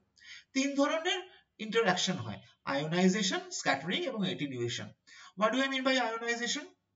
একটা নিউক্লিয়ার রেডিয়েশন যখন কোনো ম্যাটারের মধ্যে পড়ছে তাহলে ম্যাটারের পার্টিকেল গুলোকে ও ধাক্কা মেরে আয়োনাইজ করছে কিনা বা তার থেকে ইলেকট্রনকে ছিটকে বার করে দিচ্ছে কিনা সেটা দেখতে পারি। স্ক্যাটারিং মানে কি? স্ক্যাটারিং মানে ও একজনের সঙ্গে ধাক্কা মারলো, মানে একটা যে কোনো ইলেকট্রন বল বা একটা যে কোনো নিউক্লিয়াস বল তাকে ধাক্কা মারলো এবং সেটা নিজের জায়গা থেকে স্ক্যাটার হয়ে গেল। অ্যাটেনুয়েশনটা কি? যে এনার্জি নিয়ে আমার nuclear radiation alpha beta gamma বা নিউট্রন বা নিউট্রিনো যখন ঢুকলো, যখন সে বেরিয়ে আসছে সে কতটা এনার্জি নিজের এনার্জিটা সে দিয়ে এলো ওর কাছে, that is basically attenuation of the energy. তো এই তিনটে জিনিসের উপর ভিত্তি করে আমি রেডিয়েশন ডিটেক্টর বানাই। প্রচুর রকমের রেডিয়েশন ডিটেক্টর বানানো হয়ে গেছে। গাইগার-মুলার কাউন্টার আছে, আমরা এমএসসি তে কাজ করেছিলাম সেগুলো দিয়ে। সিন্টিলেশন ডিটেক্টর আছে, সেমিকন্ডাক্টর ডিটেক্টর আছে, প্রচুর ধরনের ডিটেক্টর রয়েছে। Scintillation detector basically gas detector হয়, সলিড ডিটেক্টর হয়। মনে করো ওর মধ্যে কোনো চার্জ পার্টিকেল এসে ধাক্কা মারলে সেখান থেকে চিরিক চিরিক করে লাইট বেরোবে। সেমিকন্ডাক্টর ডিটেক্টরসও তোমার নিজেদের মধ্যে মানে তার উপরে যদি কোনো চার্জ পার্টিকেল এসে পড়ে সেখান থেকে কারেন্ট তৈরি হতে পারে। সেই অল্প পরিমাণ প্রায় মাইক্রো অ্যাম্পিয়ার বা ন্যানো অ্যাম্পিয়ার কারেন্টে যদি আমি রিড করতে পারি, আমি বুঝতে পারবো হ্যাঁ ওর মধ্যে কোনো রেডিয়েশন এসে পড়েছে। তো বেসিক্যালি রেডিয়েশন টেকনোলজি একটা মানে আলাদা ব্রাঞ্চ হয়ে গেছে এক্সপেরিমেন্টাল পার্টি নিউক্লিয়ার ফিজিক্সে। এবং রেডিয়েশন মানে এই রেডিয়েশন ডিটেক্টর ছাড়া কিন্তু আমরা নিউক্লিয়ার ফিজিক্সের কাজ কিছু বুঝতে পারবো না। তো এইটা একটা প্র্যাকটিক্যাল ওয়ে। যত ভালো তোমার যত ভালো বা যত কম এনার্জির পার্টিকেল তুমি ডিটেক্ট করতে পারবে, তত তোমার ডিটেক্টর ভালো এবং সেনসিটিভ। তুমি একসঙ্গে অনেকগুলো পার্টিকেল এসে তার মধ্যে একই সঙ্গে পড়লো, আমি কি সেই পার্টিকেল গুলোকে আলাদা আলাদাভাবে চিনতে পারবো? That is also a very important point. মনে করো একসঙ্গে অনেকগুলো ফোটন এসে পড়েছে, সবাই ইলেকট্রন জেনারেট করেছে, তাহলে আমি কি বুঝতে পারবো যে কতগুলো ফোটন এসে পড়েছিল এবং প্রত্যেকটার এনার্জি গুলো কেমন ছিল? তাদের এনার্জিটা কি একই রকম, না তারা এনার্জিটা ছড়িয়ে আছে স্পেকট্রামের মধ্যে? সুতরাং তোমার ডিটেক্টরকে খুব সেনসিটিভ হতে হবে, কারণ আমরা তো কাজ করব একেবারে সেই নিউক্লিয়ার ফিজিক্স বা পার্টিকেল ফিজিক্স এর অ্যাক্সিলারেটর সেন্টারে। আমরা চাইবো আমার ডিটেক্টরটা ভীষণ রকম সেনসিটিভ হোক। এটা নিয়েও প্রচুর পরিমাণে যাদের এক্সপেরিমেন্ট ভালো লাগে তারা এইটা এক্সপ্লোর করতে পারিস। এবার এই যে রেডিয়েশন ডিটেক্টরটা আমি বানিয়েছি, সেই রেডিয়েশন ডিটেক্টর গুলো একদম নিউক্লিয়ার ফিজিক্স এর এক্সপেরিমেন্টে বা নিউক্লিয়ার যে কোনো ল্যাবরেটরিতে, পার্টিকেল ফিজিক্স ল্যাবরেটরিতে যেমন কাজে লাগে, একই রকম ভাবে কিন্তু কাজে লাগে হচ্ছে অ্যাস্ট্রোফিজিক্সে। একই ডিটেক্টর নিয়ে গিয়ে আমি কোনো স্যাটেলাইটে বসিয়ে দিলাম, কোনো কসমিক রে যদি তার উপর এসে পড়ে, সেই কসমিক রেটাকে চেনাটা আমার একটা খুব ইম্পর্টেন্ট কাজ। তো ডিটেক্টর টেকনোলজি যেমন একদিকে নিউক্লিয়ার ফিজিক্সে হেল্প করছে, একই রকম ভাবে ডিটেক্টর টেকনোলজি কিন্তু আমার অ্যাস্ট্রোফিজিক্স এক্সপেরিমেন্টেও হেল্প করবে। তো আমাদের এখনো অবধি ফিজিক্সের যেটুকু জ্ঞান, তো সেটা দিয়ে যেটুকু বোঝা গেছে এখন, যে আমাদের 12 রকম পার্টিকেল দিয়ে আমাদের এখানে যত ম্যাটার আছে 12 রকম পার্টিকেল দিয়ে তৈরি। একদম ফান্ডামেন্টাল লেভেলে তুমি যদি চলে যাও, মানে একটা একটা অ্যাটমকে ভাঙলে আমি সেখান থেকে প্রোটন, নিউট্রন পাই, ইলেকট্রন পাই। ইলেকট্রনকে আর ভাঙা যাবে না, সুতরাং ইলেকট্রন একটা ফান্ডামেন্টাল পার্টিকেল। দেখো ইলেকট্রন এখানে বসে পড়েছে, ই লিখেছি আমি। এবার একটা প্রোটনকে যদি আমি ভাঙি, আমি সেখান থেকে দেখতে পাবো যে প্রোটন 3টে কোয়ার্ক দিয়ে তৈরি, দুটো ইউ কোয়ার্ক, একটা ডি কোয়ার্ক। একটা নিউট্রন, সেটাও 3টে কোয়ার্ক দিয়ে তৈরি, একটা ইউ কোয়ার্ক, দুটো ডি কোয়ার্ক। সুতরাং কোয়ার্কস এন্ড লেপটনস মানে ওই খুব হালকা ইলেকট্রনের মধ্যে মতন কতগুলো পার্টিকেল আছে, এই কোয়ার্কস এন্ড লেপটনস 6টা কোয়ার্ক এবং 6টা লেপটন গোটা ইউনিভার্সের ম্যাটারটা তৈরি করে। ম্যাটার মানে যার মাস আছে। দেখো আমি এখানে ফার্স্ট, সেকেন্ড, থার্ড 3টে জেনারেশন ওপরে আমি 1 2 3 লিখে রেখেছি। আপ কোয়ার্ক এবং down quark first generation quark, charm quark এবং স্ট্রেঞ্জ কোয়ার্ক সি এবং এস লেখা আছে, সেগুলো second generation quark. Top quark এবং বটম কোয়ার্ক হচ্ছে থার্ড জেনারেশন কোয়ার্ক। একই রকম ভাবে ইলেকট্রন এবং ইলেকট্রনিক নিউট্রিনো, দেখো ই এর তলায় একটা নিউ ই লেখা আছে। ইলেকট্রন এবং ইলেকট্রনিক নিউট্রিনো হচ্ছে ফার্স্ট জেনারেশন লেপটনস। মুন এবং মুওনিক নিউট্রিনো এরা হচ্ছে সেকেন্ড জেনারেশন লেপটনস। টাউন এবং টাউনিক নিউট্রিনো নিউটাউ এরা হচ্ছে থার্ড জেনারেশন লেপটন। জেনারেশনটা কি ব্যাপারটা কি? জেনারেশন এরকম যে কে আগে আবিষ্কার হচ্ছে পরে। তো বেসিক্যালি ফার্স্ট জেনারেশন গুলো আগে আবিষ্কার হয়েছে কারণ ফার্স্ট জেনারেশনের ইয়েগুলোর মাস গুলো কম কম্পারেটিভলি। সেকেন্ড জেনারেশনের মাস আরেকটু বেশি, থার্ড জেনারেশনের মাসটা সবচেয়ে বেশি। টপ কোয়ার্ক এক্সপেরিমেন্টে ডিসকভার হয়েছিল সার্নে যখন আমি এমএসসি পড়ি 1996 সালে।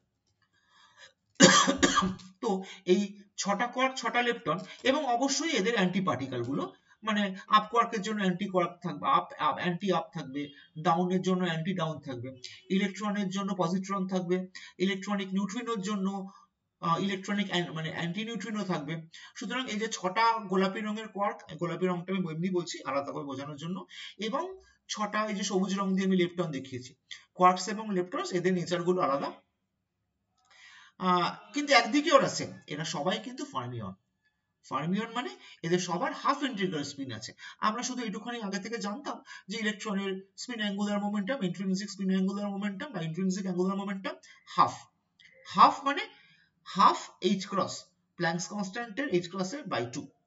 তো মানে যতগুলো কোয়ার্ক এবং যতগুলো লেপটন এবং যতগুলো এদের অ্যান্টিপার্টিকেলের কথা বললাম, এই 12টা পার্টিকেল কিন্তু লেপটন। তার পাশে আমার কতগুলো এখানে ছবি দেওয়া আছে। এখানে এখানে একটা সাদা একদম উপর দিকে একটা গল্প আমি রেখেছি। এই সাদা গল্পটাকে যদি আমি একটু ইয়ে করার চেষ্টা করি, 1 মিনিট।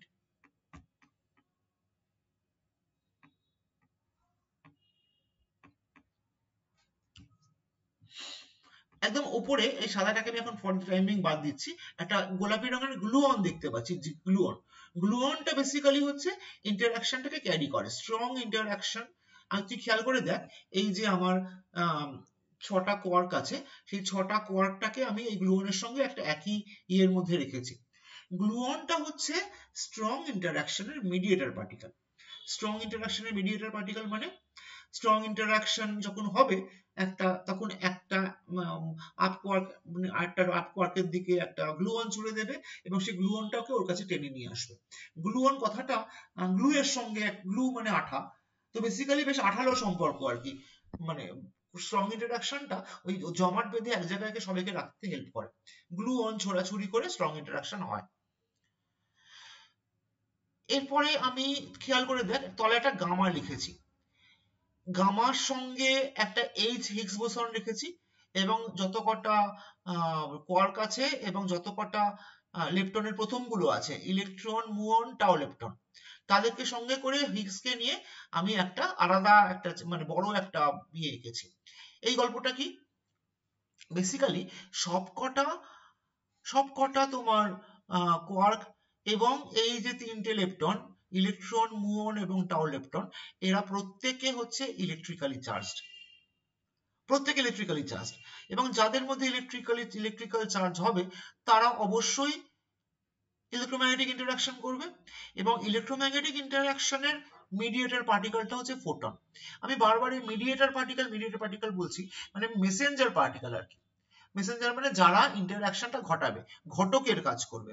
তো ফোটনটা বেসিক্যালি ঘটকের কাজ করে, মানে ও খবর নিয়ে যায় একটা চার্জ পার্টিকেল থেকে আরেকটা চার্জ পার্টিকেলে। যদি বলে দেখে যে নেগেটিভ চার্জ, ও বলবে দেখো ওর চার্জটা তোমার উল্টো, তাহলে তোমাদের মধ্যে অ্যাট্রাকশন হবে। যদি দেখে যে দুজনেরই সেম চার্জ, ঘটক গিয়ে খবর দেবে যে না, এইখানে সম্পর্ক তৈরি হবে না, চলে যাও এখান থেকে, শুধু দূরে সরে যাও। That is basically repulsion. তো গ্লুঅন যেমন স্ট্রং ইন্টারঅ্যাকশনের মিডিয়েটর পার্টিকেল, ফোটন হচ্ছে ইলেকট্রোম্যাগনেটিক ইন্টারঅ্যাকশনের মিডিয়েটর পার্টিকেল। এবং এই যে যতগুলো কোয়ার্ক আমি রেখেছি এবং 3টে ইয়ে রেখেছি তোমার ইলেকট্রন, মুয়ন এবং টাও লেপটন, এরা সবাই ম্যাসিভ এবং এদের মাসটা প্রোভাইড করে কিন্তু হিগস বোসন। হিগস বোসন ওই 2015 সাল নাগাদ সার্নে লার্জ হ্যাড্রন করে, 2015 না 2012 ফারো হবে, হ্যাঁ 2012তে সার্নে হিগস বোসন ডিসকভার হয়েছিল এবং standard model of particle physics and interactions, basically তার যে missing fill in the blanks ছিল সেটা হিগস বোসন আবিষ্কারের সঙ্গে সঙ্গে পূর্ণ হলো। এছাড়াও এই যে 3টে নিউট্রিনো আমি তলায় রেখেছিলাম, ইলেকট্রনিক নিউট্রিনো, মুয়নিক নিউট্রিনো, টাওনিক নিউট্রিনো, এগুলো কিন্তু নিউট্রাল পার্টিকেল, ইলেকট্রিক্যালি কোনো ইয়ে নেই। এবার এদের সবকটাকে সঙ্গে করে এবং যত কটা কোয়ার্ক আছে, যত বাকি যে ইলেকট্রন গুলো আছে, সবকটা মিলিয়ে কিন্তু উইক ইন্টারঅ্যাকশন করতে পারবে। উইক ইন্টারঅ্যাকশন ইজ বেসিক্যালি সে চার্জ আছে কি নেই, মাস আছে কি নেই তাদের উপর নির্ভর করবে না, সবার সঙ্গে সবার ইন্টারঅ্যাকশন, উইক ইন্টারঅ্যাকশন ঘটতেই পারে। এবং উইক ইন্টারঅ্যাকশনটা ঘটায় হচ্ছে ডাব্লিউ বোসনস এবং জেড বোসনস। ডাব্লিউ বোসন এবং জেড বোসনের মাস আছে, সুতরাং দেখো হিগসের মধ্যে একসঙ্গে করে আমরা রেখেছি। গ্র্যাভিটনকে আমরা কিন্তু এর মধ্যে রাখিনি, কারণ এই যে standard model of particles and interactions, এখানে সবকটাই কিন্তু ফিল্ড থিওরি মানে কোয়ান্টাম ফিল্ড থিওরি দিয়ে এগুলোকে বাঁধা আছে। গ্র্যাভিটনকে আমরা এখানে রাখিনি, গ্র্যাভিটনকে আমি আলাদাভাবে বলি, ওটা জাস্ট মানে আত্মীয় হয়েও হলো না টাইপের আর কি। তো দিস ইজ বেসিক্যালি এই যে আমি স্ট্যান্ডার্ড মডেলের যে ছবিটা আঁকলাম, 6টা কোয়ার্ক, 6টা লেপটন, 4টে গেজ বোসন মানে যারা ইন্টারঅ্যাকশন গুলো ঘটায়, gluon, photon, W boson, Z boson, এই কটাকে মিলিয়ে আমার স্ট্যান্ডার্ড মডেল অফ ইন্টারঅ্যাকশন, আমি সেখানেই থেমে যেতে পারতাম যে হ্যাঁ আমার সব জানা হয়ে গেছে, 4টে ইন্টারঅ্যাকশন আছে, স্ট্রং, উইক, ইলেকট্রোম্যাগনেটিক, গ্র্যাভিটেশনাল, এই 6টা পার্টিকেল মাস তৈরি করে, বাকি 4টে আমার মিডিয়েটর মানে গেজ বোসন গুলো কিন্তু basically W boson, Z boson সবাই কিন্তু মানে এগুলো গাল গল্প নয়, সবকটা কিন্তু সায়েন্স মানে সার্নের বা বিভিন্ন জায়গাকার পার্টিকেল ফিজিক্স ল্যাবরেটরিতে কিন্তু সবাই আবিষ্কৃত হয়ে গেছে, গাঁজাখুরি নেই। গাঁজাখুরিটা লোকজন দেওয়ার চেষ্টা করেছিল গ্র্যাভিটনের জন্য, কিন্তু গ্র্যাভিটন এখনো অবধি যেহেতু এক্সপেরিমেন্টালি পাওয়া যায়নি এবং পাওয়া যাবে বলেও আমার মনে হয় না, কারণ গ্র্যাভিটেশনটা তৈরি করতে হয় পুরোপুরি জেনারেল রিলেটিভিটি দিয়ে। তো লোকজন জানতে পারে ঠিক আছে গ্র্যাভিটিকে আমি ফর দ্য টাইম বিং বাদে রাখলাম, আমি নেচারের সবকিছু জেনে গেছি। না, অতটাও কিছু ডাউট এখনো মানে। হ্যাঁ বলো স্যার। শুনুন না, আমি একটা কোয়েশ্চেন করছি। লিখে রাখ, আমি পরে কথা বলবো। হ্যাঁ, চ্যাট বক্সে লিখে রাখ। হ্যাঁ, কিছু ডাউট আমাদের এখনো রয়েছে, মানে ফিজিক্সিস্টরা খুব মানে কি সন্দেহবাতিক। তো কেন এতগুলো ফান্ডামেন্টাল প্যারামিটারস থাকবে, কেন একটা পার্টিকেল এবং একটা ইন্টারঅ্যাকশন নেই, কেন কেন 6 রকম কোয়ার্ক, 6 রকম লেপটন এবং এই 4-5 রকমের কি ইয়ে গেজ বোসন এবং এত রকম পার্টিকেলটা কিসের, এই চিড়িয়াখানা তো কোনো প্রয়োজন নেই। এটা হচ্ছে, আর এগুলোর কতগুলো কাপলিং কনস্ট্যান্ট রয়েছে, স্ট্রং ইন্টারঅ্যাকশনের কাপলিং কনস্ট্যান্ট যেন কেউ হাতে ধরে বসিয়ে দিয়েছে, উইক ইন্টারঅ্যাকশনের কাপলিং কনস্ট্যান্ট, ইলেকট্রোম্যাগনেটিক ইন্টারঅ্যাকশনের কাপলিং কনস্ট্যান্ট, যার সঙ্গে ফাইন স্ট্রাকচার কনস্ট্যান্ট 1/137 জড়িত আছে। তো এইগুলো কেন এত রকম ফান্ডামেন্টাল প্যারামিটার কেন থাকবে, এটা একটু আমাকে এটা বেশ লোকজনের মনে সন্দেহ জাগালো। কেউ কি ঢুকতে চাইছে? না, গুড। চার্জ কনজুগেশন এবং প্যারিটি রিভার্সাল মিলিয়ে একটা সিপি প্রবলেম তৈরি হয়, সেই সিপি প্রবলেমকে এখন অব্দি স্ট্যান্ডার্ড মডেল এক্সপ্লেন করতে পারিনি। নিউট্রিনো যেগুলো আছে, এই ইলেকট্রনিক নিউট্রিনো, মোহনিক নিউট্রিনো, টাউনিক নিউট্রিনো, এরা হঠাৎ ক্ষণে ক্ষণে নিজেদের রূপ পাল্টায়, ইলেকট্রনিকটা মোহনিক হয়ে যায়, মোহনিক টাউনিক হয়ে যায়, টাউনিকটা ইলেকট্রনিক হয়ে যায়।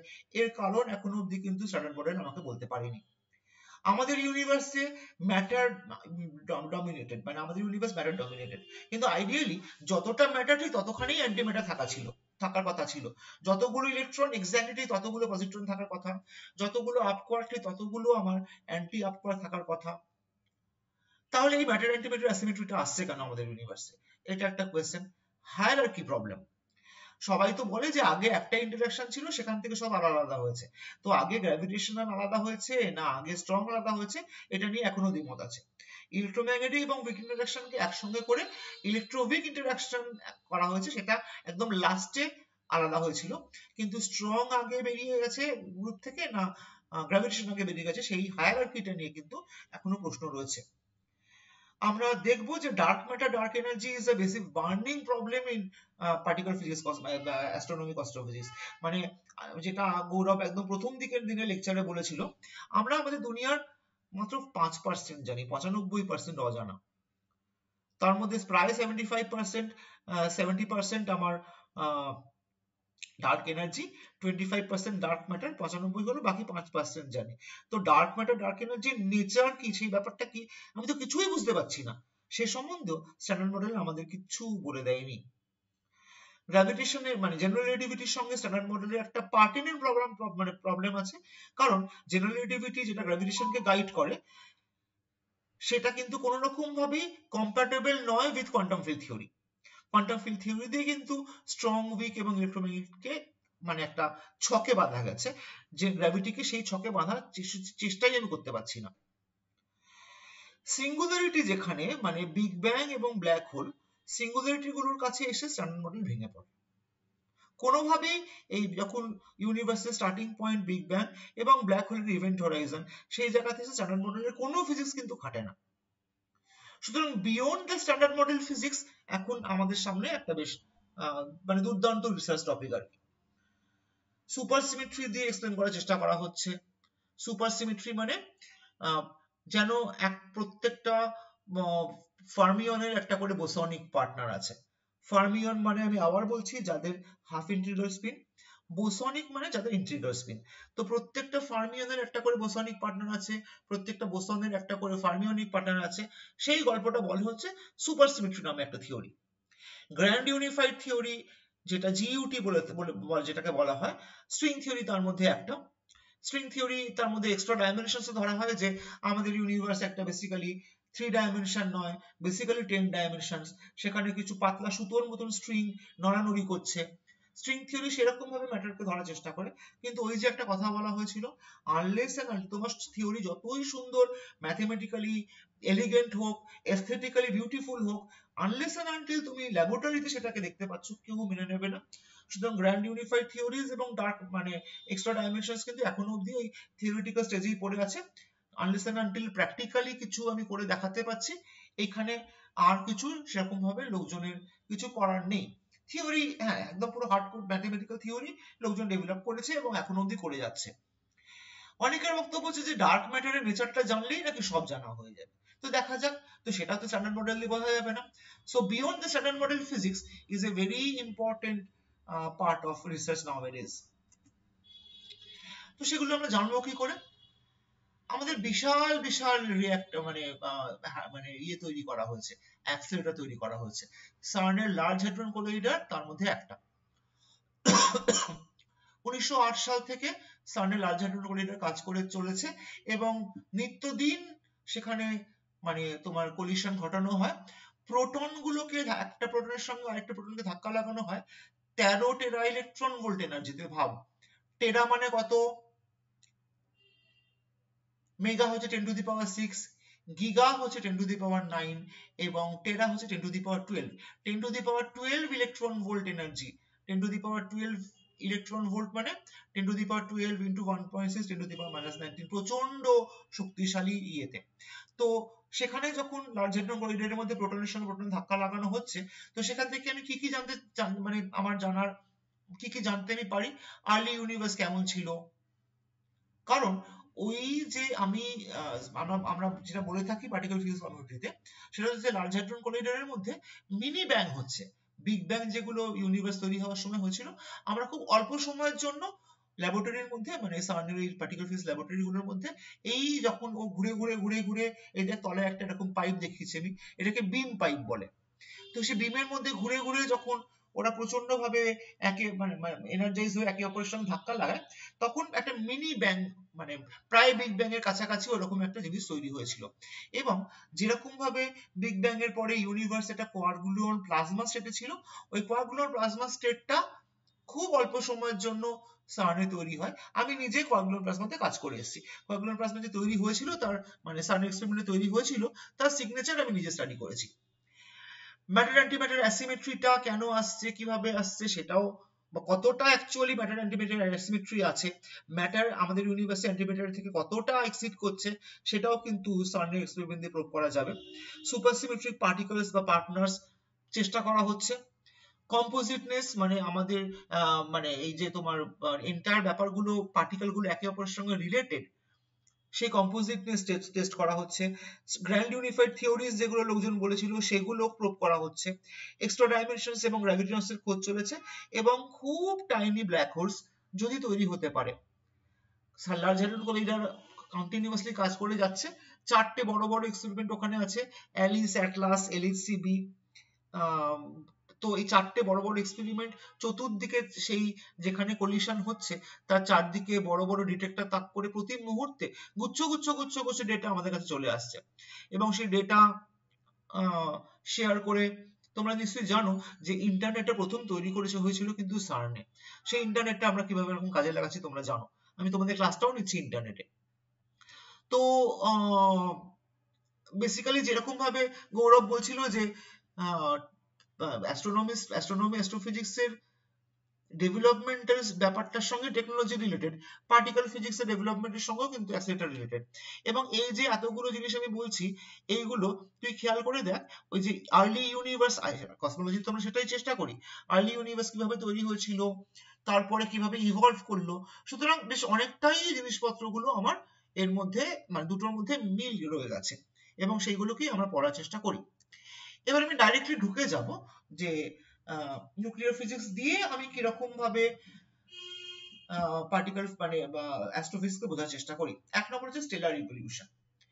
নিউক্লিয়ার ফিজিক্সের যে থিওরি, সেই থিওরিটা দিয়ে কিন্তু স্টারদের লাইফ সাইকেল, তাদের নিউক্লিয়ার বার্নিং মানে ভেতরে হাইড্রোজেন জ্বলে হিলিয়াম হবে, তার কিরকম ভাবে সেখান থেকে white dwarf neutron star black hole তৈরি হবে, কিরকম ভাবে এনার্জি রিলিজ হবে, প্রত্যেক কটাই স্টেপেই কিন্তু প্রতিটা স্টেপে আমার নিউক্লিয়ার ফিজিক্সের জ্ঞান প্রয়োজন। তার বাইরে কিন্তু আমি বেরোতে পারবো না। This is application number 1। Application 2 হচ্ছে নিউক্লিয়ার ফিউশন। আমি যেটা বলেছিলাম যে ওয়েতে স্টারদের ভেতরে লাইট এলিমেন্টস ফিউজ করে এনার্জি জেনারেট মানে ফিউশন করে হেভিয়ার তৈরি হয়, যেমন হাইড্রোজেন ফিউজ করে হিলিয়াম তৈরি হয় আমাদের সূর্যের ভেতরে। নিউক্লিয়ার ফিশনে ফিউশনের ডায়নামিক্স জানাটা খুব প্রয়োজন। এবং আমরা জানি যে আমাদের এখনই একটা মানে একটা বড় একটা আমাদের মেগা সায়েন্স প্রজেক্ট আছে। সেই মেগা সায়েন্স প্রজেক্টে আমরা কোল্ড ফিউশন করার চেষ্টা করছি। কোল্ড ফিউশন মানে আমি এখানে একটা কন্টিনিউয়াস সাপ্লাই অফ এনার্জি, আমি তো জানি যে আমাদের ফসিল ফুয়েল গুলো আস্তে আস্তে শেষ হয়ে আসছে, তো আমি অল্টারনেটিভলি ফিউশন রিঅ্যাকশন দিয়ে, কন্ট্রোল ফিউশন রিঅ্যাকশন দিয়ে এনার্জির ঘাটতিটাকে মেটাতে পারি কিনা, সেটা যদিও এখনো মানে ইয়েতে রিসার্চের স্টেজে রয়েছে। কিন্তু ITER বলে যে ওই মেগা প্রজেক্টের কথা আমি বলছিলাম, ITER কিন্তু আমাদের ল্যাবরেটরিতে সানকে রেপ্লিকেট করার চেষ্টা করছে। Obviously that will be a cold sun. আমার বঙ্গবাসী কলেজের ইয়েতে সূর্যি পুজোর গপ্পগাছা নামে একটা ভিডিও রয়েছে ইউটিউব চ্যানেলে। ওইখানে সৈকত চক্রবর্তী ঠাকুর ও অবান ইউনিভার্সিটিতে পড়ায় সৈকত ওই লেকচারটা দিয়েছিল সূর্যি পুজোর গপ্পগাছাতে, ওই ITER এর ইয়েটা দিয়ে মানে সম্বন্ধেও বলেছিল। যারা ইন্টারেস্টেড তারা দেখতে পারিস। 3 নম্বর অ্যাপ্লিকেশন হচ্ছে স্টেলার নিউক্লিওসিনথেসিস। আমরা একটা বেশ মানে মানে হেভি স্টার গুলো বেসিক্যালি সেই পেঁয়াজের খোলার মতো, দেখ একদম বাইরের দিকে হাইড্রোজেন এবং হিলিয়াম রয়েছে, তুই আরেকটু ভেতরে ঢোক সেখানে হিলিয়ামের পরে নাইট্রোজেন আসছে, আরেকটু ভেতরে ঢোক সেখানে হিলিয়াম কার্বন নিয়ন রয়েছে, আরো ভেতরে ঢোক অক্সিজেন কার্বন রয়েছে, আলটিমেটলি তুই যখন একদম ভেতরে যাবি সেখানে আয়রন গ্রুপের ওই আয়রন কোবাল্ট নিকেল থাকবে।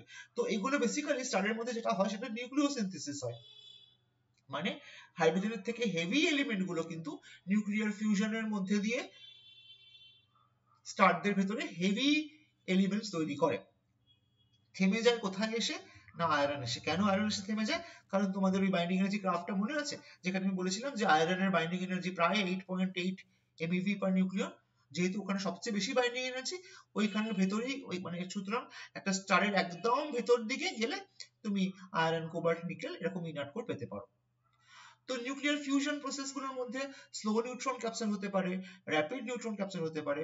সুতরাং বিভিন্ন স্টারের এনভায়রনমেন্টে কিরকম ভাবে তোমার এলিমেন্টাল অ্যাবান্ডেন্স হয় সেটা জানার জন্য কিন্তু নিউক্লিয়ার ফিজিক্সের জ্ঞানটা খুব ভালো প্রয়োজন, কারণ পুরোটার মধ্যেই আমার রিঅ্যাকশন ডাইনামিক্স লাগবে, রিঅ্যাকশন কিনেম্যাটিক্স লাগবে।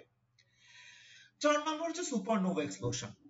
একটা ম্যাসিভ স্টার, যেটা আগের দিন গৌরব বলছিল, সে যখন মারা যাবে তখন একটা এক্সপ্লোসিভ একটা ফিনোমেনা হবে। 1 মিনিট কি আবার আসছে, সেই এক্সপ্লোসিভ ফিনোমেনাটাকে আমরা সুপারনোভা বলে থাকি।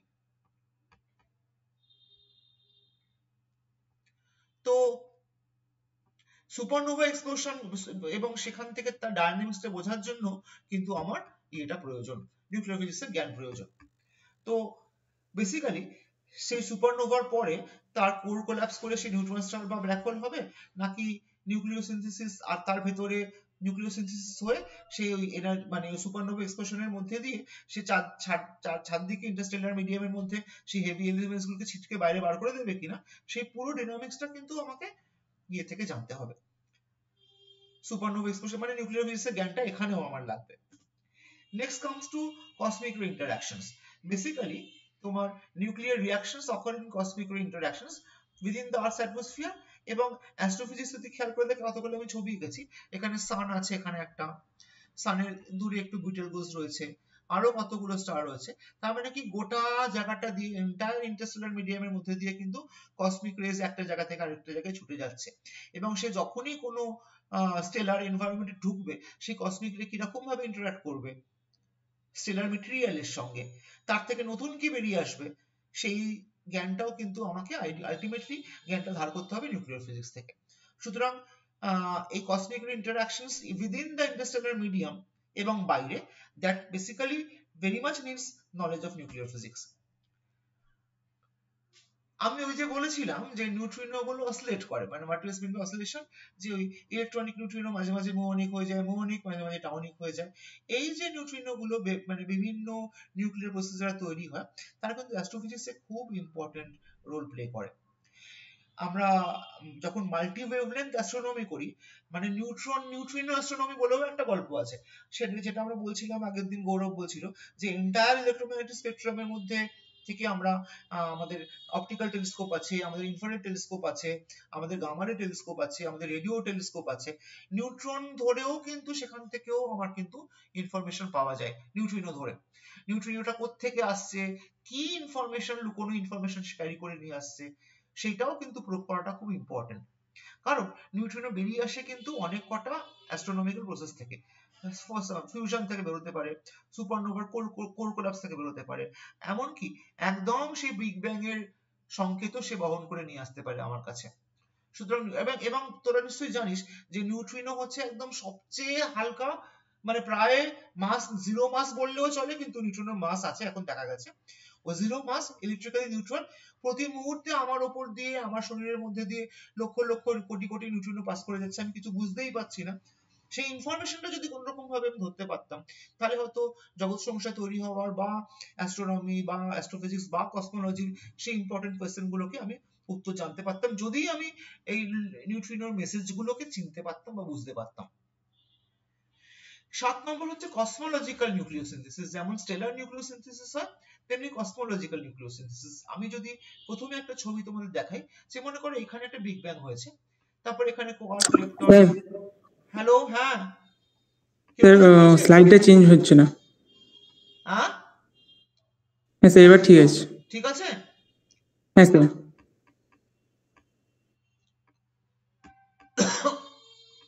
তো কসমোলজিক্যাল নিউক্লিওসিনথেসিসের আমাদের কিন্তু নিউক্লিয়ার ফিজিক্সের প্রিন্সিপাল গুলো জানতে হবে, যে কিরকম ভাবে আমার লাইট এলিমেন্টস গুলো তৈরি হয়েছিল।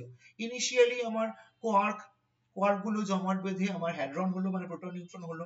প্রোটন নিউট্রন গুলো, মানে একটা প্রোটন একটা ইলেকট্রনকে ক্যাপচার করলো, একটা হাইড্রোজেন অ্যাটম হলো। দুটো প্রোটন, মানে একটা প্রোটন একটা নিউট্রন তো একসঙ্গে জয়েন করে একটা নিউট্রিনো, সরি ডয়টেরন হলো। সেই ডয়টেরন একটা ডয়টেরিয়াম হলো, একটা ইলেকট্রন ক্যাপচার করে।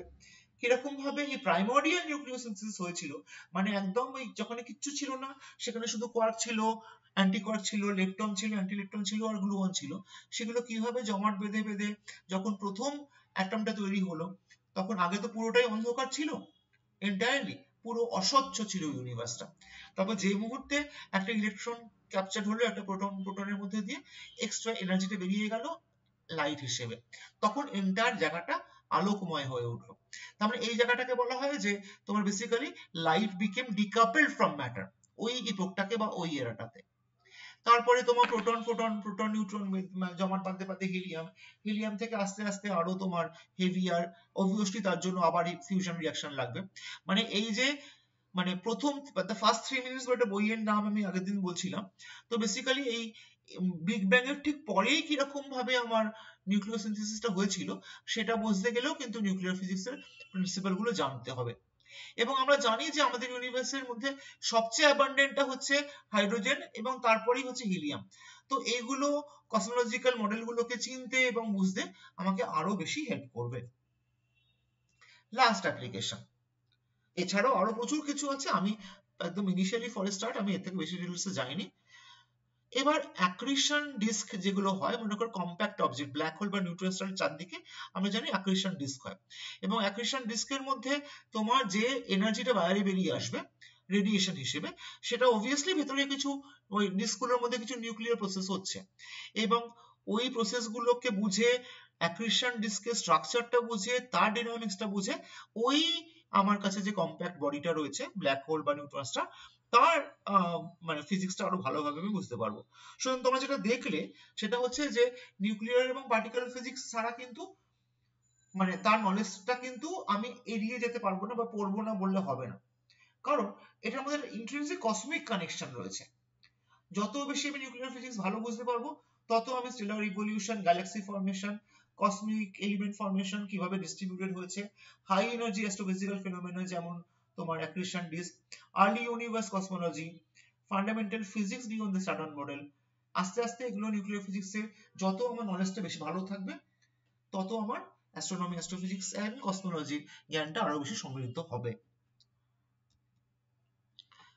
আমার মোটামুটি আজকে এটুকুই বলার ছিল। এবার তোমরা প্রশ্ন করতে পারো। You can ask questions. Sir লিখেছি। একটু লিখে দেখা, একটু লিখে বল। হ্যাঁ, ইন্দ্রনীল বলছে যে ইলেকট্রনস টু ফার্মিয়নস, দেন ওরা হিগস ফিল্ডের সাথে কি করে রিঅ্যাক্ট করে মাস প্রডিউস করবে। কেন সমস্ত ফার্মিয়নস এর তো মাস আছে, হিগস ফিল্ডের সাথে ইন্টারঅ্যাক্ট না করার কারণটা কি? কিন্তু স্যার আপনি তো বললেন বোসনসের সাথে, হ্যাঁ, বোসনসের সাথে একমাত্র ইন্টারঅ্যাক্ট করে ওরা হিগস ফিল্ড ইন্টারঅ্যাক্ট করে মাস। আমি একবারও বলিনি বোসনদের সঙ্গে ইন্টারঅ্যাক্ট করবে। বেসিক্যালি সবকটাই তো ফার্মিয়ন রে, যারা মাস তৈরি করে তাদের সবাই ফার্মিয়ন। কোয়ার্ক এবং লেপটন এরা সবাই ফার্মিয়ন, এবং বেসিক্যালি মাস তো হিগস বোসনের সঙ্গে ইন্টারঅ্যাক্ট করার পরে তৈরি হবে। যে বোসনস গুলোর কথা আমি বলেছি সেখানে ডাব্লিউ এবং জেড বোসনের মধ্যে শুধুমাত্র মাস আছে, ফোটনের মাস নেই। মাস তৈরি করতে গেলে তো আমার হিগস এর সঙ্গে ইন্টারঅ্যাক্ট করতেই লাগবে না। আচ্ছা, ঠিক আছে। হ্যাঁ স্যার, হ্যাঁ। আর কারোর কিছু কোশ্চেন থাকলে একটু লিখে বল।